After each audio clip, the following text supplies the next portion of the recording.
આપણે એક એવી નર્સરીની મુલાકાત લેવાના છે જે હિંમતનગર અને શામળાજી હાઈવેની વચ્ચે આવેલું છે. એનું નામ છે મઢી નર્સરી. તો આ મઢી નર્સરીમાં વિવિધ પ્રકારના શાકભાજીના રોપા મળે છે.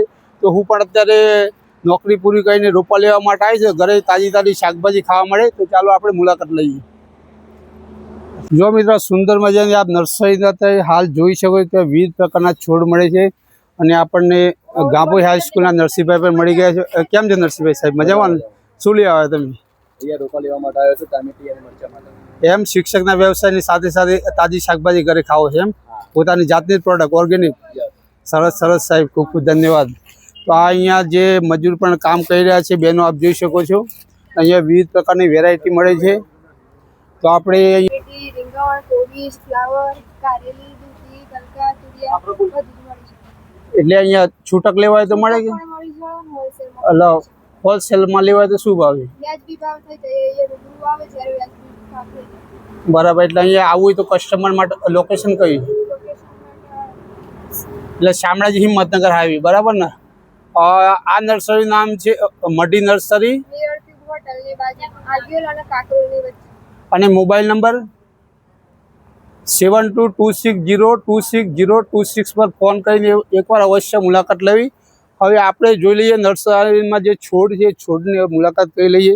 જો મિત્રો, આ રીંગણના છોડ છે, આ છે મરચી, અલગ અલગ પ્રકારની વેરાયટી છે. ચોળી પણ છે, ગવાર છે, કંકોડી છે. પણ જે ઉપલબ્ધ હોય એવી બધી વેરાયટી આપણને મળે. કોઈ વખત કોઈ ઉપલબ્ધ ના હોય તો થોડા સમય પછી પણ એ મળી જાય. મરચીના વિવિધ પ્રકારના અહીંયા છોડ છે. તીખી મરચી છે, મોળી મરચી છે અને મીડિયમ મરચી છે. અહીંયા દૂધીના વેલા પણ આપણે જોવા મળશે.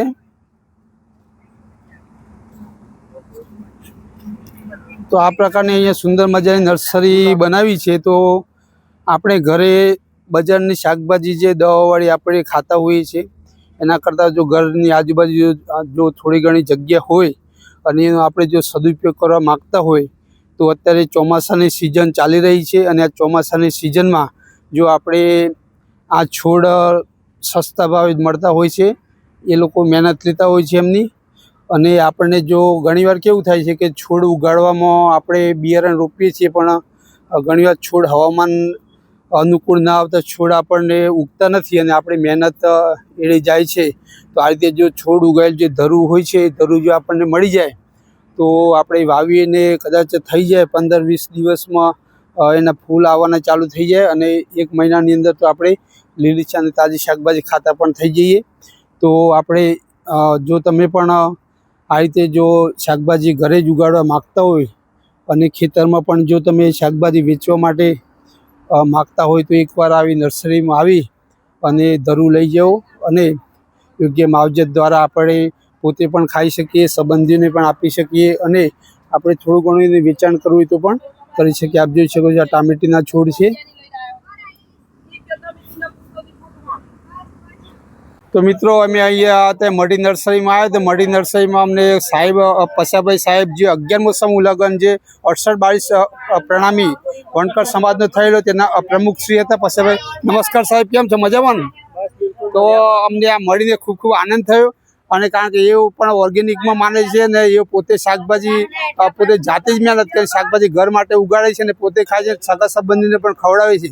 અત્યારે ઓર્ગેનિક ખેતી માટે એવું છે કે અત્યારે કૃત્રિમ બધું વપરાઈ ગયું છે. કૃત્રિમની અંદર માણસોને બીમારીનો ભોગ બનવું પડે છે. અલગ અલગ પ્રકારના રોગ થતા હોય છે અને એનાથી બચવા માટે ઓર્ગેનિક જો ખેતી તરફ વળે તો માણસ લાંબુ આયુષ્ય જીવી શકે અને રોગોમાંથી બચી શકે. એવા મોટી બીમારીથી અહીંયા અમે નર્સરીમાં આવ્યા તો મેં ગાડી મૂકી તો કીધું ભાઈ ક્યાં જવાના છે? ઓચિંતી આપણે એક ઉડતી મુલાકાત થઈ ગઈ. અને ભાઈ આપણે જે કંડક્ટર છે અને કચ્છની અંદર નોકરી કરે છે અને મોટી બીમારના ભાઈ છે વિનોદચંદ્ર પ્રણામી અને એમના ઘેરથી પણ મિશ્રિત શિક્ષિકાની નોકરી કરે છે. અમારી ઉડતી નજરે એકદમ અચાનક એમની મુલાકાત થઈ અને મુલાકાત થયા બાદ અમે બંને અહીંયા નર્સરીમાં મળ્યા અને એકબીજાનો પરિચય થયો અને એક ઓર્ગેનિક ખેતી વિશે થોડીક માહિતી માગી તો મેં થોડી એમને આપી.